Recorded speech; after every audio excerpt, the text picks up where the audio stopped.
If you're a fan of this show, you've obviously got a curious mind. So before we get started, I wanted to tell you about another podcast that I think you'll love. The Quickie is a daily podcast that gets you up to speed on the top news stories of the day. And then it dives deep onto a topic that you want to know more about. Like the unexpected life of Tiger Lily Hutchins Geldof. What is gaslighting? Or how do you end up in a cult? Dropping at 6 a.m. every weekday, The Quickie gets you across everything you want to know fast. Search for The Quickie in your podcast app. That's Quicky, or listen at thequickie.com.au. A quick warning, this episode contains discussions of sexual assault, child abuse, and the recounting of traumatic events. Listener discretion is advised.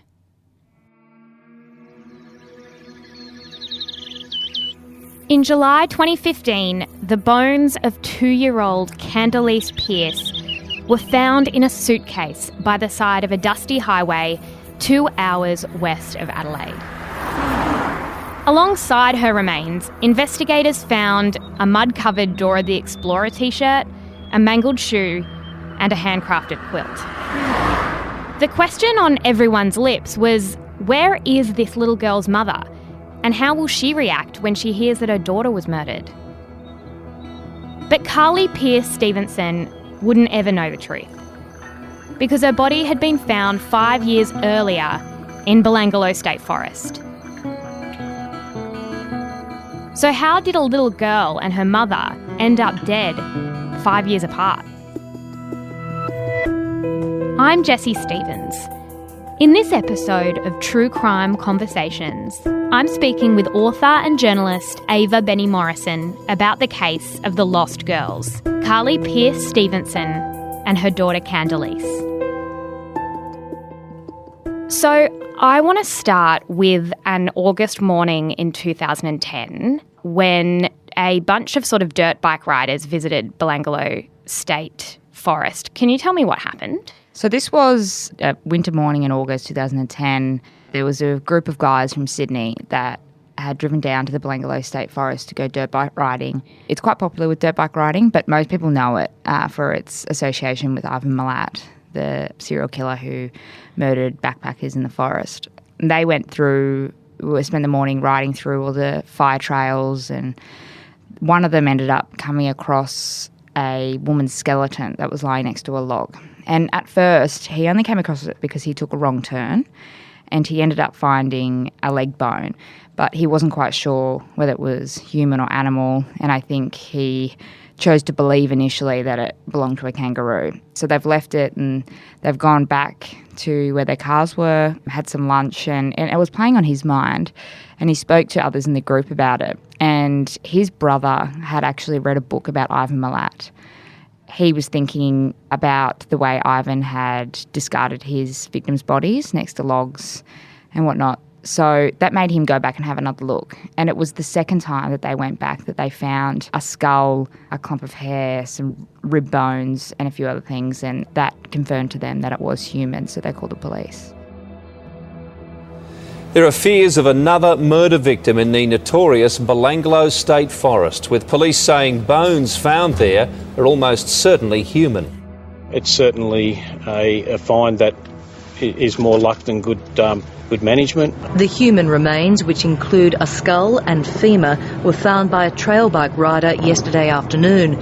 He immediately called police. Initially we weren't sure until we walked a bit further into the scrub, and behind a log we actually found a skull. And when the police arrived, what did they find?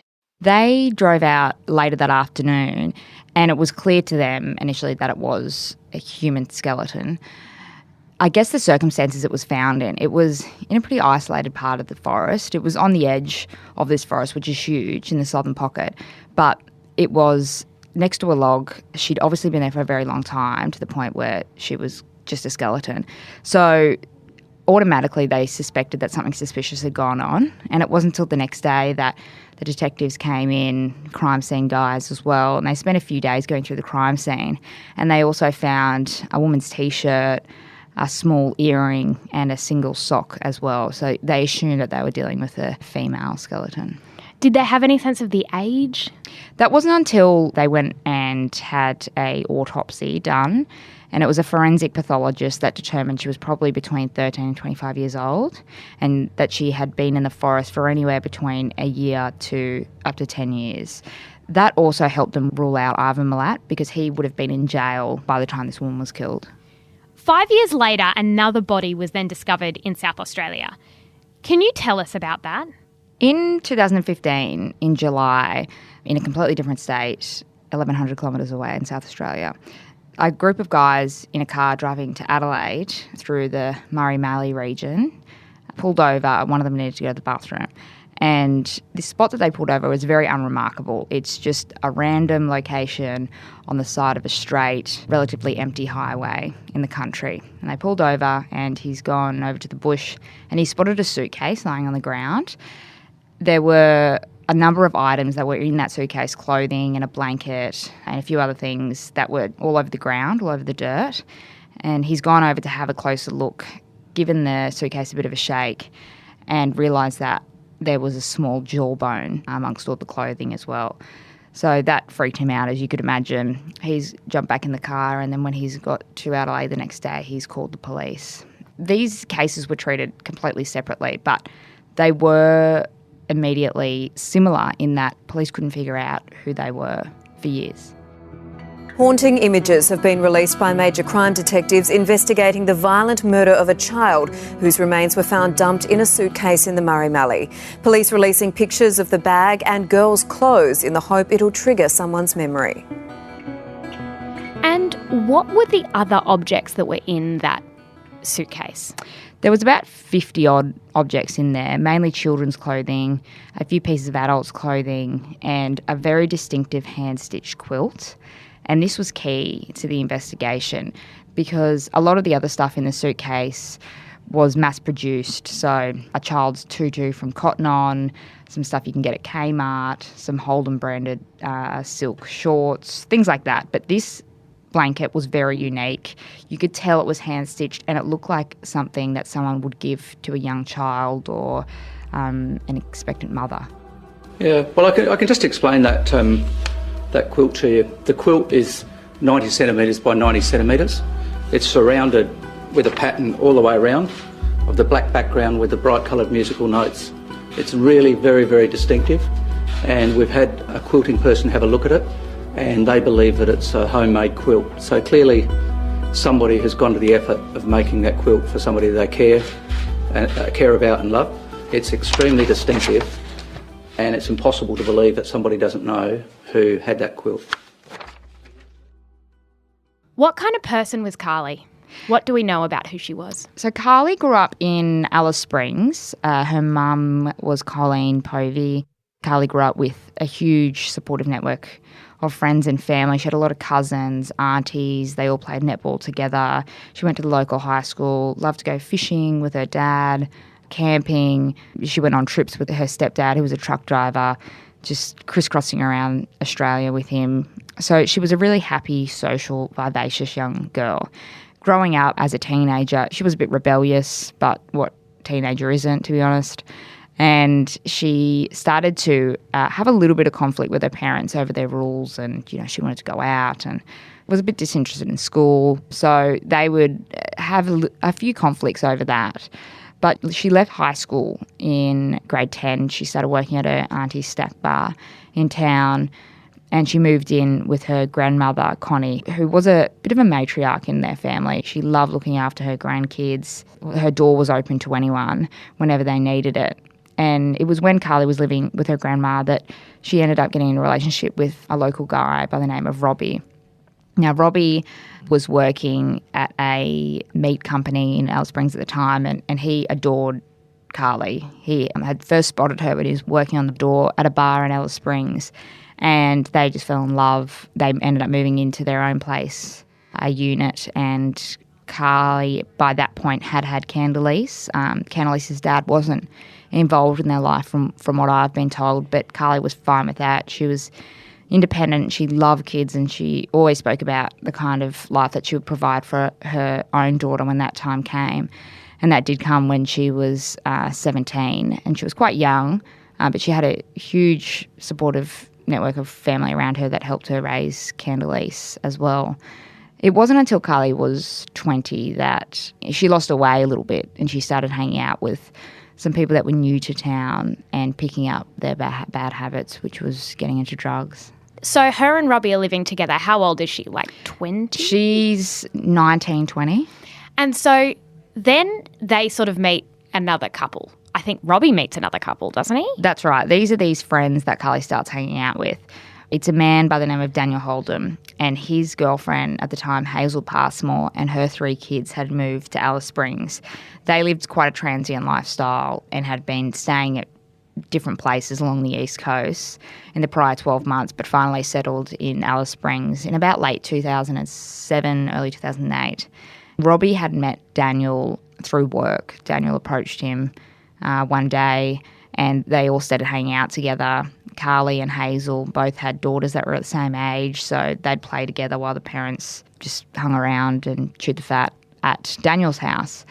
But Daniel at the time was doing drug runs between Adelaide and Alice Springs, and he was selling drugs around Alice Springs as well. And it wasn't before long that Karlie started to be influenced by him, from what I've told. It was only over a short period, say in mid-2008, that she moved from, say, just using cannabis and then started using harder drugs like ice, and that was eventually her downfall. What kind of man was Daniel? What do we know about his upbringing? And in contrast to Karlie's upbringing and the sort of love and support that she had from her family, Daniel had a really troubled upbringing. He was abused as a child. He bounced around foster homes. He had a lot of resentment for his immediate family. And, you know, going through his old welfare records and different interviews with his mother and his father as well, you got the sense that there was a period there when no one really wanted to look after him. No one wanted the responsibility. He went from staying with his mum to staying with his biological father. His biological father had to go work and then sadly died in a car accident. And then Daniel went to his grandparents, but his behaviour was out of control, so they didn't want him either.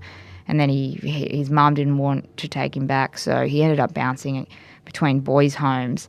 And it was that unstable upbringing that really shaped him later in life. He started using alcohol and drugs in his mid-teens and started racking up a pretty substantial criminal record from when he was quite young.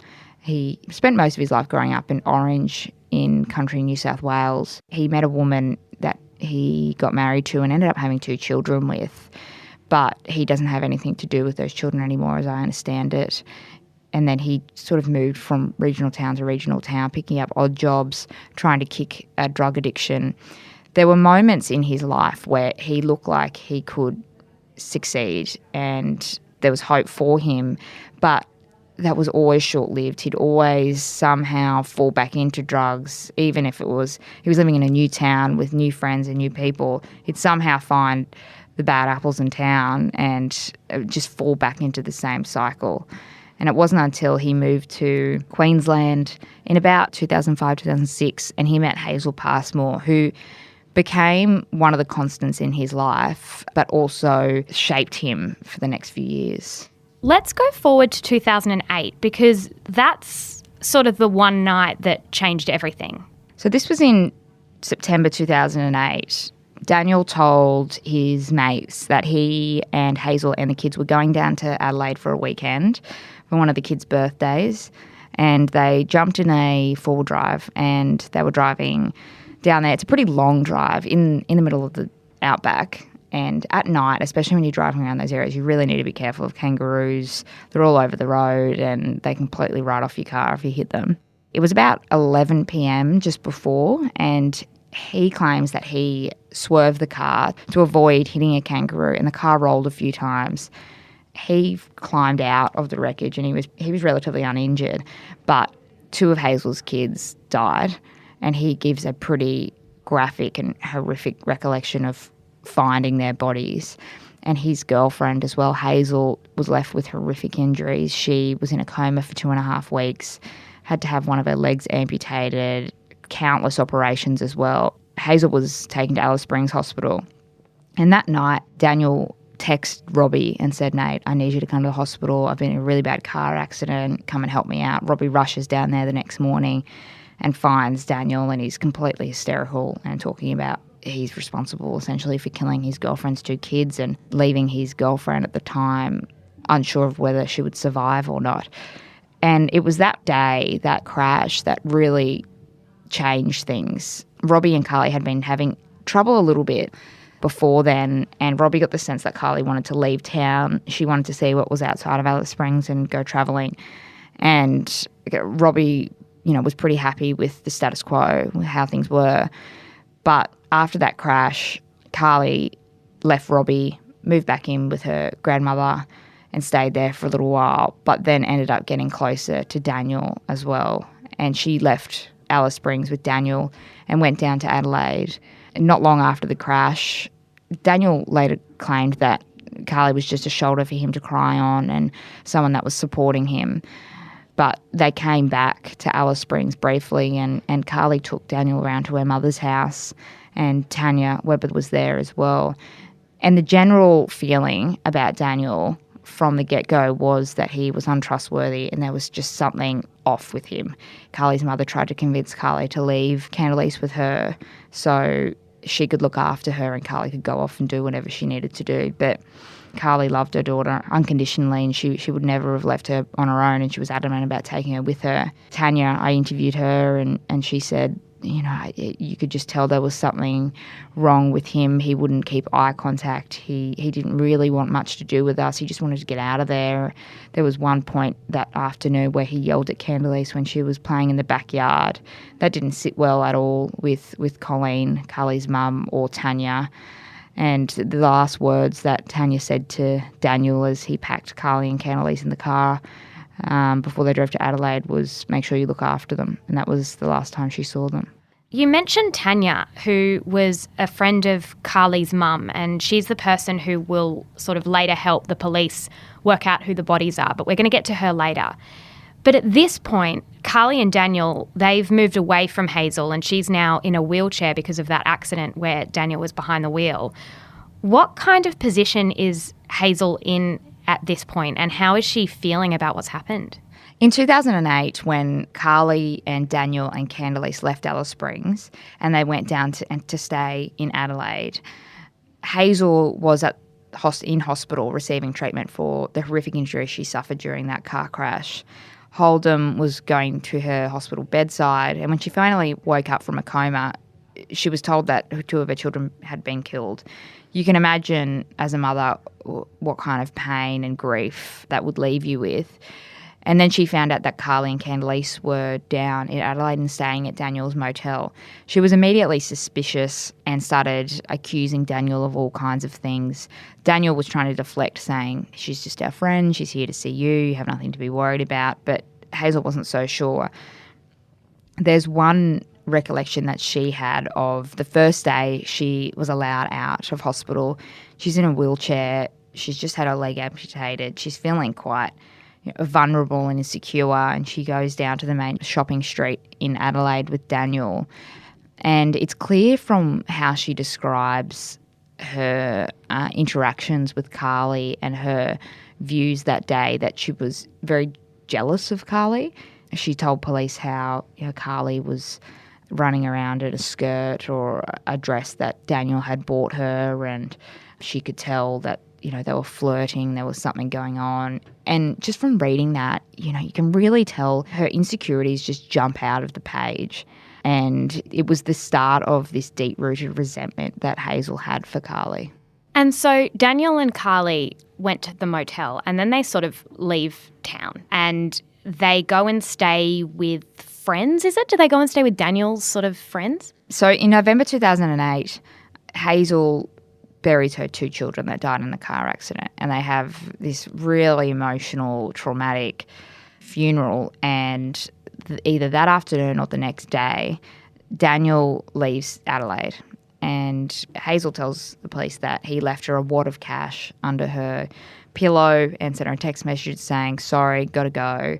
Police are after me." Were the police after him? They ended up charging him over that crash, but they weren't actively trying to hunt him down or, turning houses inside out trying to find him.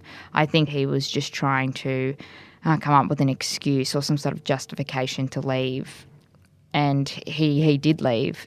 Karlie, Daniel and Khandalyce drove to the ACT to Canberra in the northern suburbs there and ended up staying with one of Daniel's relatives, his cousin, and they settled there for about 2 weeks. Police say they're no closer to establishing the identity of a woman whose remains were found in the Belanglo State Forest last year. In a first for New South Wales, police have released a facial approximation image of the woman in the hope that someone will recognise her. Police say her death isn't directly linked to convicted serial killer Ivan Milat, but they have described the case as unusual. So what does Daniel do from there? In late 2008, after he leaves that house, he travels back to Adelaide and ends up getting back in a relationship with Hazel.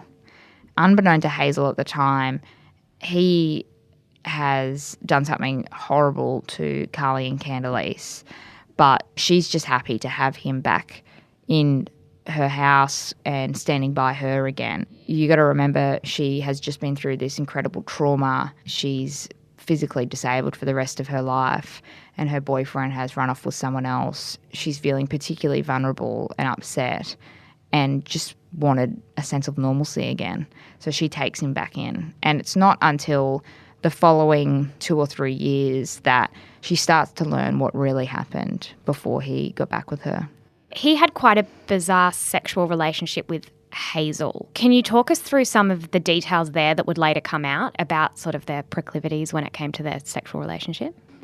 Hazel and Daniel, they had this quite strong hold over one another, and I think that's why they kept getting back together over the years and they were together for so long.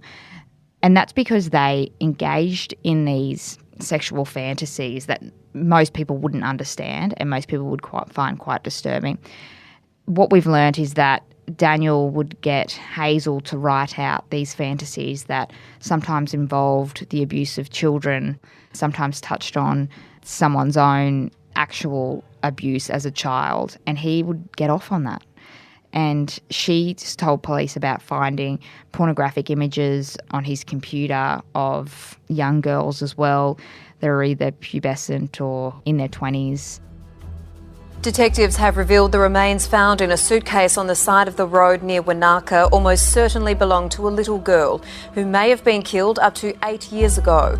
More than a week after the child's skeleton was found, police are edging closer to identifying the victim.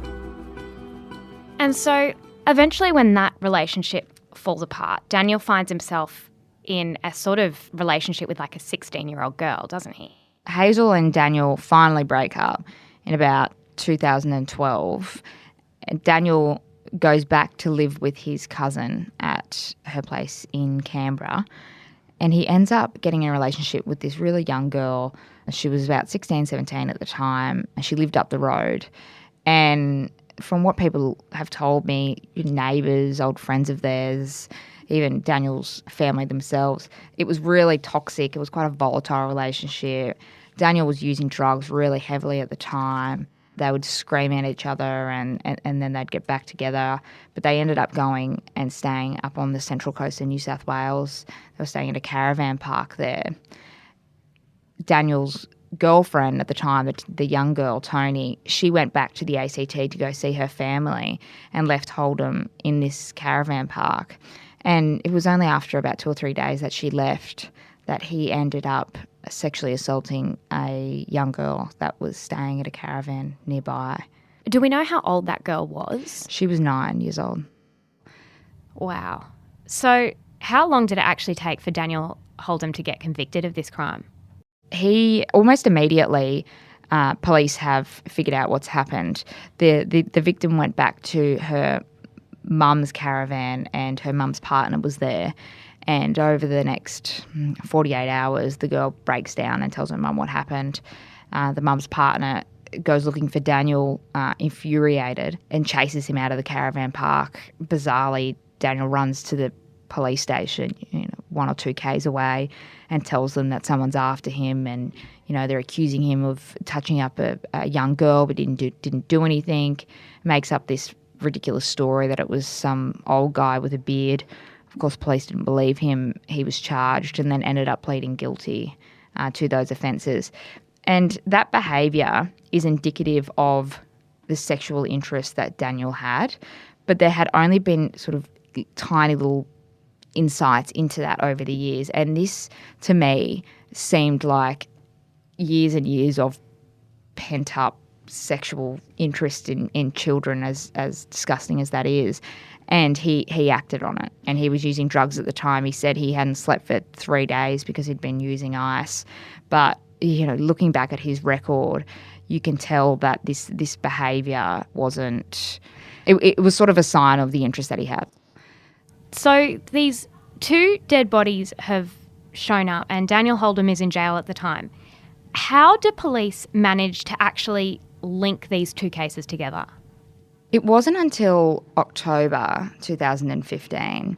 A woman named Tanya Webber, she was in the Northern Territory. She was watching the news and reading different articles about this little girl found in the suitcase in South Australia. She was looking at some of the images of the clothing that was found in there and recognised this tiny little pink striped cotton dress, and it felt really familiar to her. And she started going through some old photographs, looking for photos of a friend of hers and her daughter, Karlie Pearce Stevenson and Khandalyce. And she came across a photograph of this little girl, Khandalyce. She's 2 years old, very cute, blonde hair, and she was standing looking at the camera in this picture, and she's wearing the exact same pink dress. And this was particularly alarming because Karlie and Khandalyce's family hadn't seen them in several years since they'd left Alice Springs in 2008. That rang alarm bells to Tanya, and she ended up calling Crime Stoppers and saying, look, this could be a long shot, but maybe you should look at the possibility that that girl in the suitcase is Khandalyce. All right, thank you for coming. The purpose of this media conference is to brief you on the identification of the human remains that were found in July. The little girl's been identified now as Khandalyce Kiara Pearce, who was born in 2006 in Alice Springs. It's actually a double breakthrough in that we've also been able to identify that the human remains found in 2010 in the Belanglo State Forest are that of her mother. How was it that this Tanya calls and goes, this could be Khandalyce, but neither of them were missing people, were officially missing people? How did that happen? Once they had Khandalyce's name and they were able to identify that Khandalyce was the girl in the suitcase by getting her medical records and figuring out that was the victim, and then they were able to link it to the remains found in Belanglo State Forest and figured out that was actually her mum, Karlie Pearce Stevenson. They quickly started to piece together their last known movements and where they had been for the prior 7 years. And trying to answer that question that you just asked as well, how did no one notice they were missing? Now we know that's because the person that killed them was pretending that they were still alive. So he was using Karlie's mobile phone to text her aunties, her mother, her cousin, her friend, her ex-boyfriend, making up all these fanciful stories saying, oh, I'm in Queensland, I've met someone, I'm really happy, I just don't want anything to do with you, or I don't have any money to buy Khandalyce a birthday present, can you please wire me something, I need $500 to come home. At the time, her mum, Colleen, was going through treatment for breast cancer, and they were really close, and she wanted desperately to know where her daughter was. So every time she'd get a text message saying, Mum, I want to come home, can you just transfer me money for flights? Her mum would do it without a second thought. And sometimes it was the last bit of money they had left, especially because they were pouring a lot into her medical treatment. One of the saddest aspects of this case is that Colleen ended up passing away in 2012 without knowing what ever happened to her daughter and her granddaughter. Another aspect that made people think this mother and daughter were still alive was that the man that killed them was accessing Karlie's bank account and taking advantage of her Centrelink payments, putting his own wages through her bank account. That's one of the key proof of life checks that police perform when they're investigating missing people as well. They go and have a look at social media, bank accounts, phone records. And in 2009, Karlie's mother actually put in a missing persons report because she hadn't heard from her in a little while. And the police in Alice Springs investigated it, and they looked at her bank account and saw that she'd accessed her bank account 1 or 2 days prior. So that was a positive sign to them that she was still alive. They weren't to know that it was actually the man that killed her taking advantage of whatever money was in her bank account. And they ended up calling Daniel Holdom. The police called Daniel Holdom and asked him, do you know where Karlie is? Daniel Holdom made up this story that she was in Queensland with some other bloke, but of course she wasn't. So police ended up closing the investigation quite controversially. Looking back now, certainly the detectives I've spoken to said we wouldn't have done that today because they didn't physically cite Karlie. They relied on a phone call, from what I understand. A significant development in the investigation has been that people who we believe may be the offenders and others have taken over Karlie's identity, her telephone, her bank accounts, her Centrelink and family payments. In relation to the telephone, her mobile phone, we believe that the phone was kept by the offenders and used to provide some proof of life and to mislead family, friends, law enforcement by suggesting that Karlie was still alive because of activity on her phone. In the book, you have this sort of scene when Colleen is essentially on her deathbed and there were things that she was sort of hallucinating. Can you talk us through that? After a few years, it had been 4 years since Colleen had last seen Karlie, her daughter, and her granddaughter Khandalyce. That was when they left Alice Springs in November of 2008 with this man, Daniel Holdom. She'd received sporadic text messages from Karlie's phone, a very strange phone call one day from someone that was whispering down the phone, pretending to be Karlie and saying, I'm scared and I've got 2 phones and I'm hiding somewhere. But she never physically sighted her daughter after she left in 2008. Fast forward to 2012 and Colleen is in the palliative care unit at Alice Springs Hospital, and the doctors have told her family and her husband, Scott Povey, that she was going to pass away soon and to get her affairs in order. And her family and her friends have told me some just heartbreaking moments of her final days alive where she would constantly ask, are Karlie and Khandalyce coming? Are they here yet? Have you spoken to them?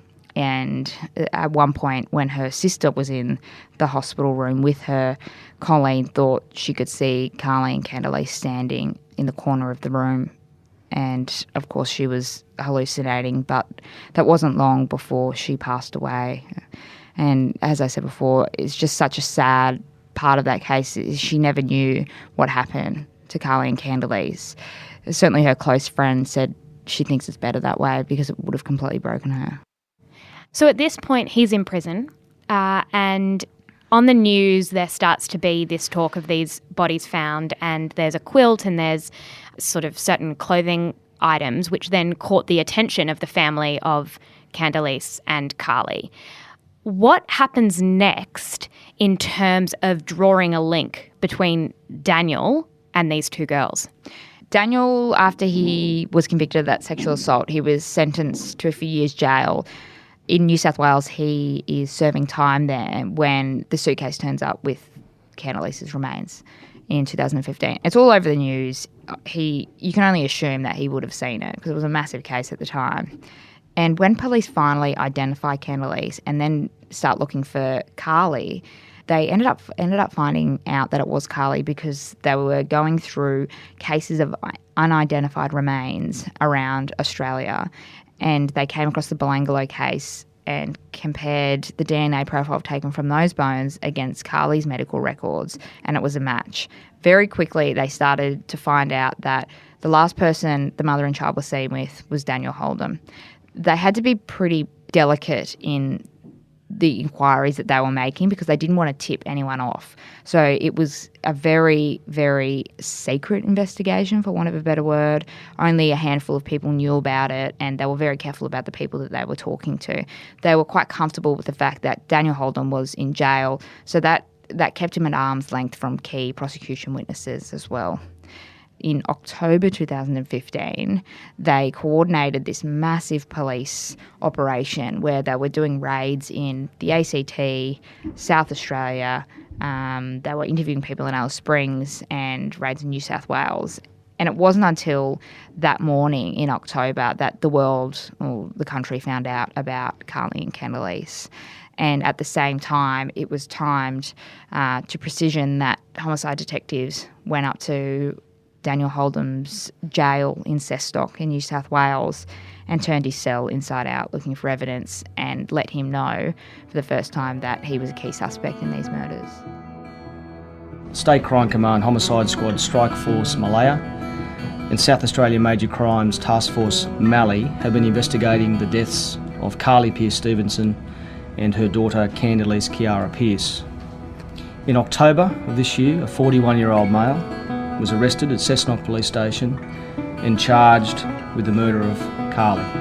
Earlier this morning, police from the Homicide Squad arrested the 41-year-old man at Parramatta Police Station. He has since been charged with the murder of Khandalyce.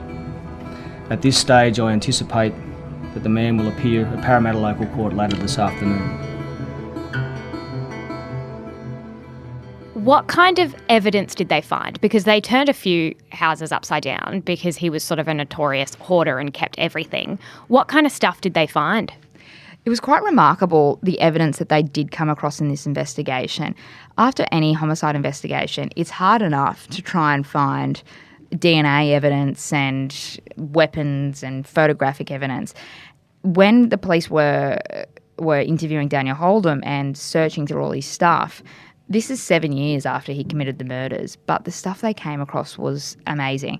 So they ended up finding photographs that Daniel Holdham had taken of Karlie's body in Belanglo State Forest. And the way they found that was Hazel had actually come across this SD card when she was searching through Daniel Holdham's stuff. She was convinced that he was having an affair, even in 2011, 2012, and she would regularly go through all his stuff in their bedroom, in the back of his car, looking for evidence to confirm her suspicions. She ended up finding this tiny little SD card and put it into a card reader in a computer, and all these images came up of what was clearly Karlie, and he was doing some pretty horrific things in the photos. And Hazel ended up giving that SD card to her sister, and she said to her, "If anything happens to me, take this to the police." Her sister held on to it for 3 years, and when the news broke that this was Karlie and Khandalyce, and Hazel was in the news as well because her house was being raided in South Australia, Hazel's sister walked into a police station, a random police station near her house in South Australia, and said, "I think you need to have a look at this," handed over the SD card. So had Hazel ever asked him? She'd come across these images. Karlie and Khandalyce, who used to be part of their lives, suddenly she doesn't see them. Does she ever confront Daniel and say what happened? It's hard to know in this case because there are so many people that are lying and trying to protect their own reputation. So just going off what she said, I guess, to police years later, yes, she did ask Daniel. And that's one of the hardest things to understand is how you could stay with someone after he's admitted to killing a mother and child. He drip-fed her confessions over the years, so from when they got back together in 2008 until about 2012 when they broke up. And at first it was when Hazel would confront him after finding Karlie's bank card and Khandalyce's birth certificate in the back of his car and just assuming that he was going off to the ACT and having an affair with her. Holdham said, don't worry, she's gone. And when Hazel pressed him on that, he said, "I killed her," essentially. And then a little bit later, he would give her a little bits of information about what happened to Khandalyce. One of the most hardest parts in this book is that Hazel recounts how Daniel told her he murdered Khandalyce after trying to sexually assault her. So Hazel tells police her justification for staying with him was that Daniel was a prolific liar and she didn't know whether to believe him or not. Whether that's true, whether that's just a self-serving answer, that's out for interpretation. But she said she didn't know whether he was telling the truth or not and how how to believe him, but it was after she found those photographs that confirmed to her he had committed these murders, and she gave it to her sister. And then a few months later, they broke up. There was a part in her police interview when she said, "I knew then that I had to get out of that relationship, otherwise I might not get out alive." So from the police, they've seen these photos and they're starting to piece together the final moments of Karlie and Khandalyce. What do we know about how they died? We know that Karlie and Daniel had an argument when they were staying in Canberra in December 2008. Based on witness accounts, it was over the money that Karlie was meant to be paying to be staying at Daniel's relative's house. They jumped in her car for some reason in the middle of the night and drove to Belanglo State Forest, which is about 1.5 to 2 hours drive from Canberra. We don't know exactly what happened in that forest because Daniel Holdom has never told anyone this is how it happened and this is why I did it. He's given, certain versions over the years, but they don't match up with any of the evidence, so we will never really know what happened inside that forest. But we do know that he murdered her. She had cracks in her ribs, which suggests there was some blunt force trauma to her body, and then he's left her body there and driven back to Canberra. Over the next few days, he turns his sights to Khandalyce. The suggestion is, after looking at all the evidence and the kind of person Daniel was and the interests that he had, is that he killed Karlie to try and get access to Khandalyce. And, we have to try to remember that he did have this underlying sexual interest in children at this point and fantasised about child sexual abuse. So one of the obvious assumptions you can make is that he had some horrific plans for Khandalyce and needed to get her mother out of the picture. One of the other suggestions that was made, especially during the court case, was that after he killed Karlie, he was left with her daughter and he couldn't possibly turn up to Adelaide without Karlie, so he had to get rid of Khandalyce. So, as I said, because we don't have a definitive account from the killer of why he did it, we can only make a few assumptions about what happened. After he's returned to Canberra without Karlie, he gets his cousin's husband to trade in Karlie's car, essentially to get rid of it and to get a new one. So there's no trace of Karlie anymore. Then he tells his cousin and her husband that he's going to go and drop Khandalyce at her grandmother's house in South Australia. They jump in this new car that they have, Khandalyce in the back seat, and they start driving there. But he doesn't go straight to Adelaide. He makes a number of stops along the way. Years later, police were able to figure out the exact route that he went from tracking his phone records and his bank statements and credit card statements. And it's quite interesting when you look at it. They have a physical map of his stops along the way, how long he stopped at each town, the phone calls he was making as well. And they sent some detectives out and said, okay, go find out what he was doing. Even though it was years later, they were able to figure out that he went to Woolworths in Wagga Wagga and spent $25 or thereabouts.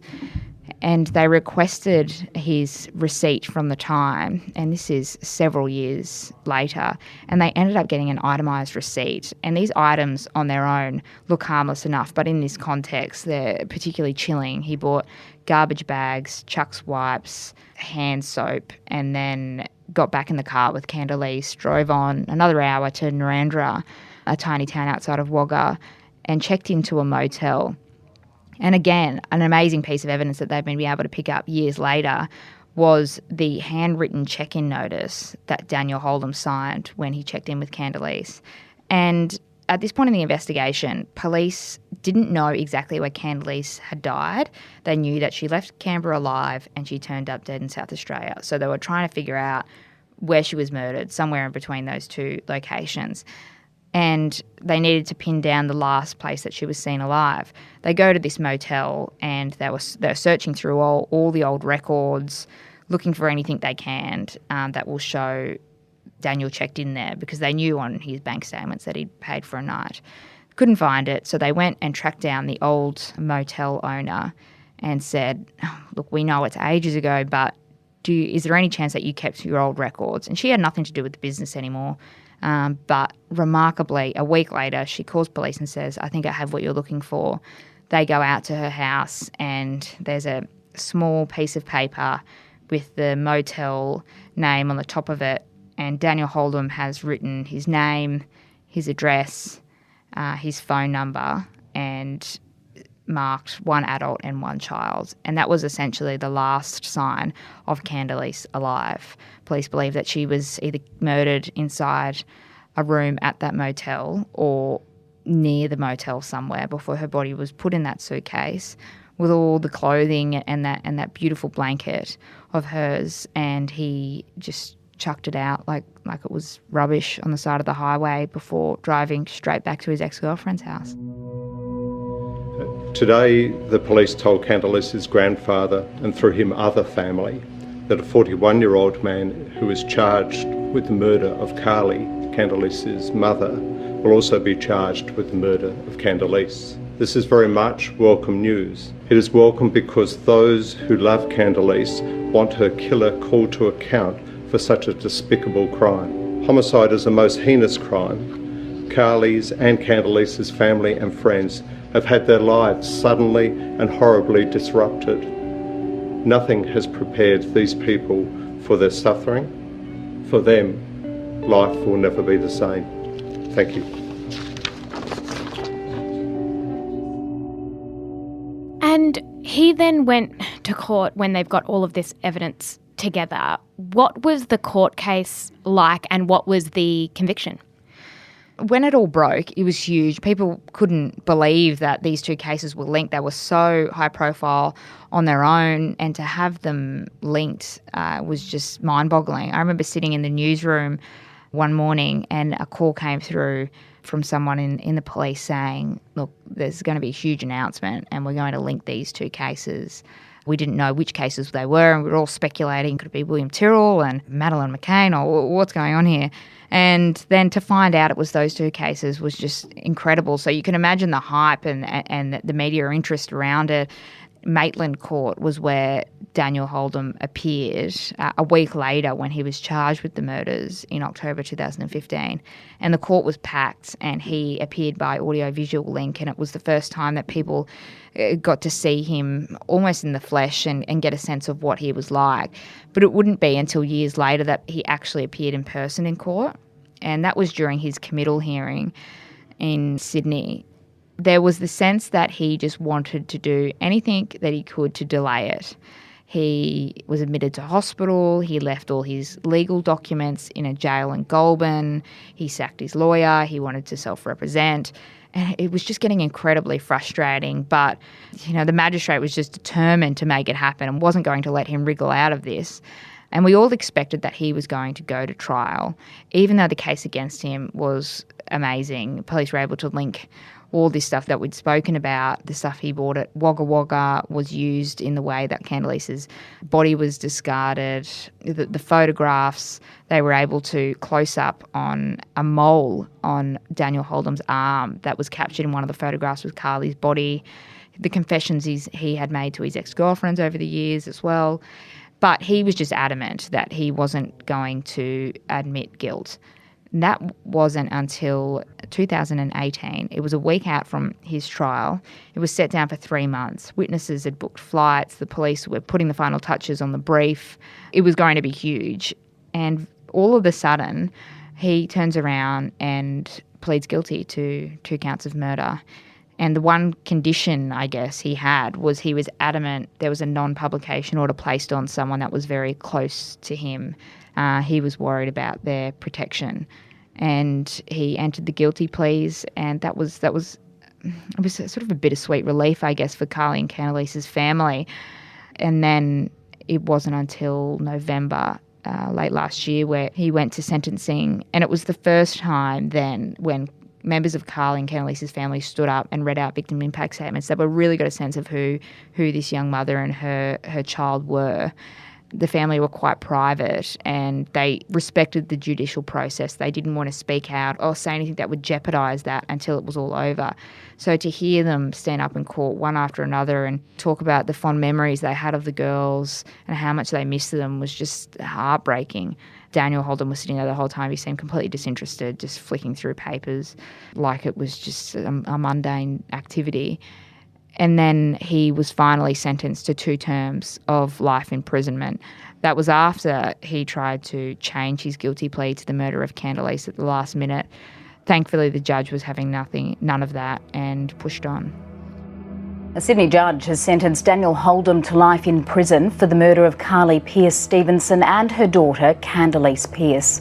There was applause from the public gallery when the sentence was handed down.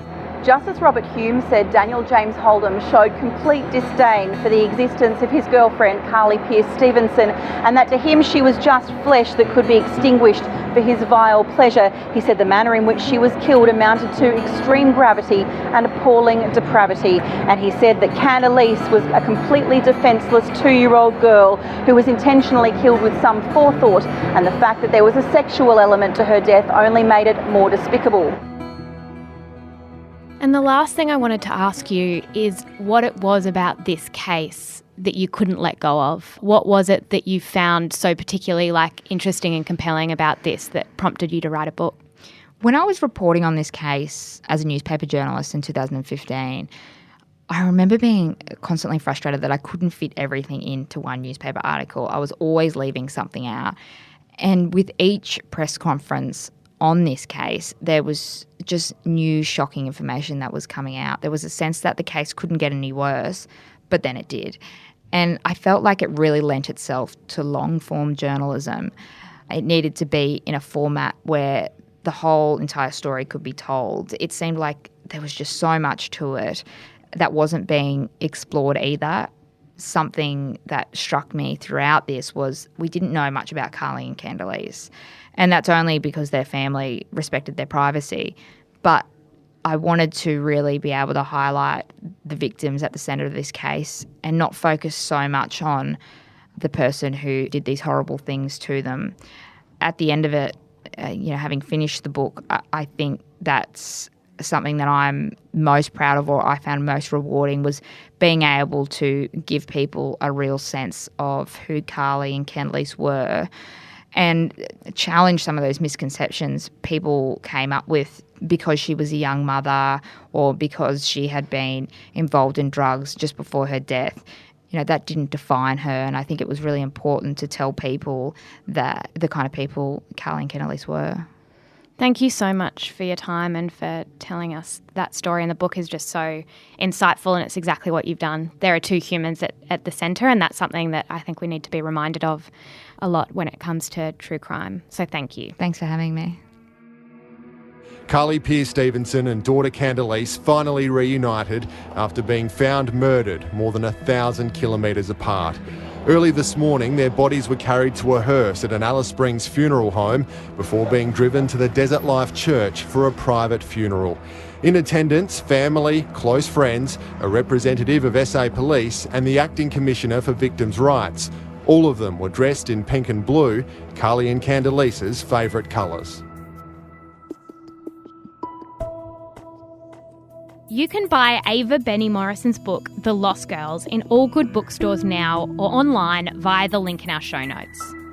For maps, photos and more details about the case of Karlie and Khandalyce, check out the description in the notes of this episode or head to our website www.mamamia.com.au. True Crime Conversations is a Mamamia podcast.